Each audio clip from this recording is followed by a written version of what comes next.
Assalamualaikum warahmatullahi wabarakatuh. Jumpa kembali di channel pencari selisih kripto. Gimana kabar teman-teman semuanya? Sehat walafiat?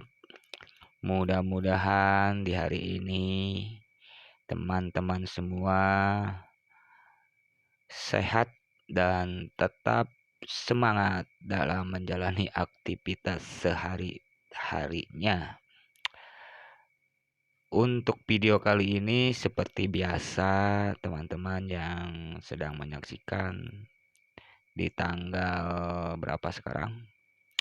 28 Desember di minggu terakhir ya teman-teman ya. Di minggu terakhir di bulan Desember ini ternyata kondisinya di dam ya. BTC sekarang sudah masuk ke 3,96% penurunannya ya teman-teman. Ya yang kemarin-kemarin itu kan sebetulnya sudah stabil ya, stabil. Tapi memang ya kondisi susah untuk kita lihat ya teman-teman ya. Mungkin sekarang sudah mulai melihat melihat penggerakannya sudah terbaca ya.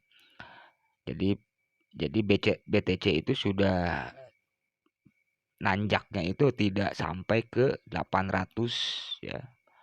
Jadi 800 dia dam lagi ke bawah sampai 600 ya, di kisaran segitulah.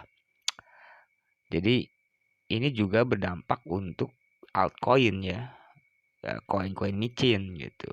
Ketika kita belum nyampe kejemput ya, ternyata BTC sudah mulai drop kembali. Jadi kalau menurut saya, kalau seperti ini ya, BTC itu kan kalau sudah sempat 700 ya, 785 juta ya, seperti itu, hampir mendekati 800 sekian lah ya, kita akan dipam lagi ke bawah.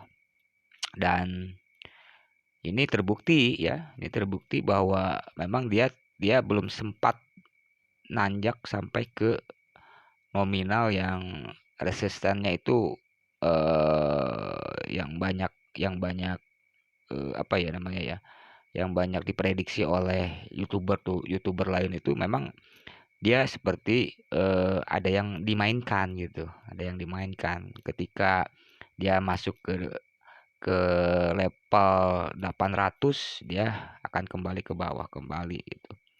Dan altcoin yang tentunya yang kita seperti Cardano ya, itu juga berdampak juga gitu. Apalagi dengan penurunan BTC ini gitu ya. Coba aja kemarin saja Cardano udah sempat 21. Ya, sempat 21 sekian gitu ya. Tapi sekarang dia bertahan di 3,77%. Kalau menurut saya pribadi ya, Cardano itu sudah stuck ya, sudah stuck. Sebetulnya dia udah nanjak tapi dia stuck di 21. Biasanya kalau BTC itu naik turun ya, kadang itu juga ke bawah turun, yang lainnya juga ke bawah turun seperti ya koin-koin micin lainnya seperti itulah ya. Bahkan yang paling parah itu sekarang 1 NCH ya ini ya. Padahal dia koin DeFi ya. Ya AFF itu juga sama ya, seperti itu. Tapi di sini ada juga koin yang bertahan hijau nih. Alpaca ini kayaknya koin Devi juga ya. Coba kita lihat. Ya, koin Devi juga ya, coba. Oh, bukan dia.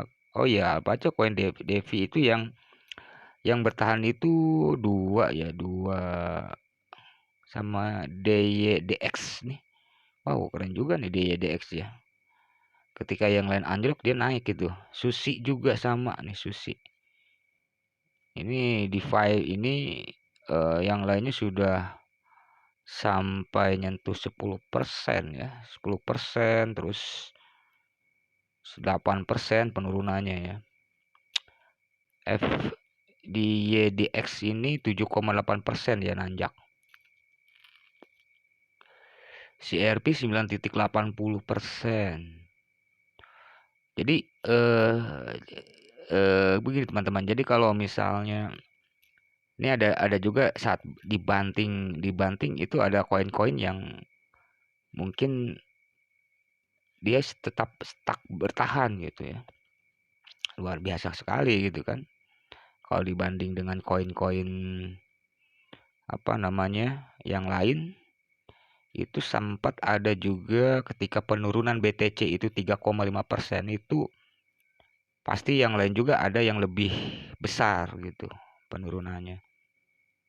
Nah, seperti apa? Nah, tadi kemarin kan udah sempat pernah saya bikin video kalau bisa 50% itu ke apa namanya? Drift type ya. Nah, jadi ketika BTC turun, nah yang ini pada naik semua tuh.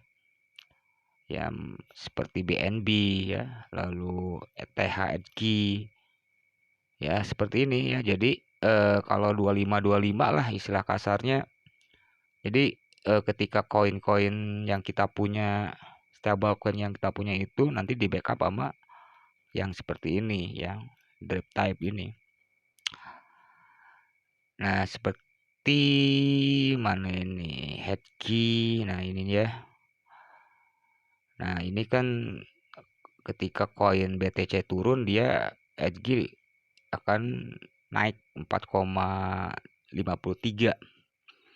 Kenaikannya lumayan besar kalau Hedkey ini sudah 4 naiknya, berarti BTC itu akan dominan, dia akan ke bawah lagi gitu.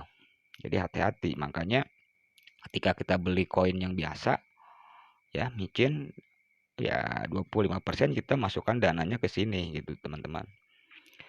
Jadi ada backupan nih ketika koin itu nanti anjlok ya, kita nggak kehilangan modal besar gitu. Nah, seperti itu teman-temannya. Dan memang nggak susah diprediksi ya teman-teman kalau misalkan kondisinya seperti ini.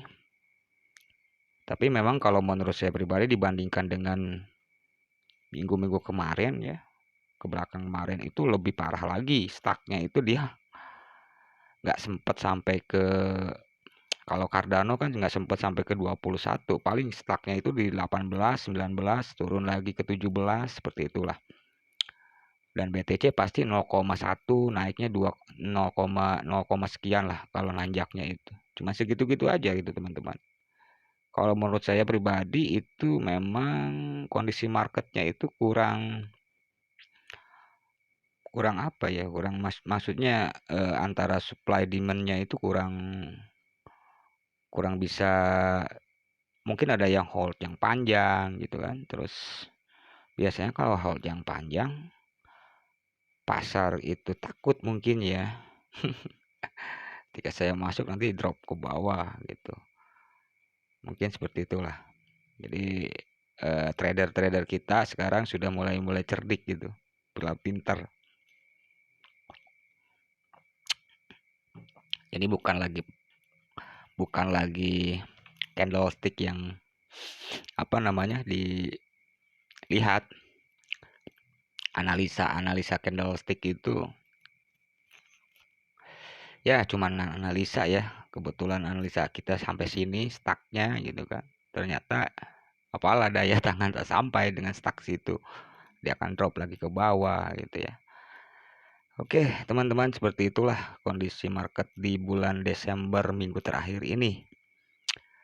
Jadi saya tidak menyarankan untuk masuk juga ya, tidak apa disclaimer juga nih sama teman-teman ya, ketika melihat video ini, "Bang, kan saya mau input nih, mau ngentri," gitu kan, "gatal tangan." Ya udahlah, terserah terserah teman-teman. Kalau menurut saya pribadi sih gitu kan, dengan kondisi ini boleh teman-teman, ikuti penggerakannya sedikit-sedikit ya, dan pastinya modal teman-teman juga jangan sampai semuanya modalkan habis di sini gitu. Jadi momentumnya harus tepat nih, kalau misalkan dia memang dropnya sampai sini, dia up kembali juga nanti teman-teman akan cuan gitu. Maksud maksud saya itu lebih lebih baik berhati-hati ya, ya antara 6 sampai 7 6, 7 itu, kalau BTC sudah sempat nanjak ke 800 sekian ya mungkin kesananya lancar lah, tapi dia akan drop kembali ya, karena memang bubble, bisa jadi bubble kan, harganya terlalu tinggi gitu kan. Bisa jadi dia akan, eee, para para paus-paus itu, wah ini terlalu tinggi karena memang dia punya duit gitu kan. Ya udah saya beli di harga sekian dan semuanya membeli di harga sekian patokannya gitu. Sedangkan yang menjual itu, harganya terlalu tinggi gitu. Ya pastinya antara jual dan beli itu banyakan yang beli di harga sekian, ya tentunya pastinya akan drop juga. Itu tergantung dari, pemegang-pemegang ya seperti itulah teman-teman ya. Kalau kita kan hanya mengikuti arah arah tujuan kita mau kemana itu kan kita juga tidak tahu. Kalau misalkan kondisinya seperti ini ya kita apa namanya, kita ikuti aja alurnya. Jadi waspada teman-teman harus ya, kalau bisa memang modal teman-teman jangan sampai semuanya dihabiskan di trading atau di sini gitu. Jadi biarkan saja 70%, yang 30%-nya teman-teman boleh silahkan untuk trading lah gitu. Ya cuan-cuan tipis lah, sedikit-sedikit. Mungkin teman-teman sudah bisa memahaminya gitu kan. Ketika ada koin nih yang sampai 80 apa sampai 10% penurunannya, itu jangan sampai teman-teman tertipu dengan yang 10% itu. Banyak yang kopong juga. 10% besoknya ternyata dia bukan 10%, kita beli yang 10% penurunannya kan. Ternyata besoknya dia sudah mulai hijau gitu, sudah mulai hijau dari 0% ya, seperti itu hijaunya. Banyak sih teman-teman ya, ketika saya beli koin di sampai 35% penurunannya itu saya beli itu di situ, ternyata besoknya eh, dia sudah mulai hijau kembali gitu. Bahkan dari low dan high-nya juga sudah berubah. Jadi teman-teman harus, karena di sini memang penutupannya itu saya juga kurang tahu, kurang ngerti. Kalau misalkan penutupan pasarnya itu apa, open apa namanya, close-nya itu di jam berapa gitu.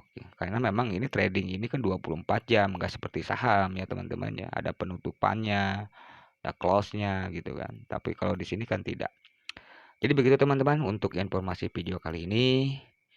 Tetap dana cadangan teman-teman harus diamankan. Jadi jangan dipakai semua. Baik teman-teman, untuk video kali ini cukup sekian. Mohon maaf bila penyampaiannya kurang dimengerti oleh teman-teman, kurang memahami oleh teman-teman. Saya minta maaf dan pastinya teman-teman semangat untuk menjalani kehidupan tahun 2022. Tetap semangat dan cuan selalu. Terima kasih. Assalamualaikum warahmatullahi wabarakatuh.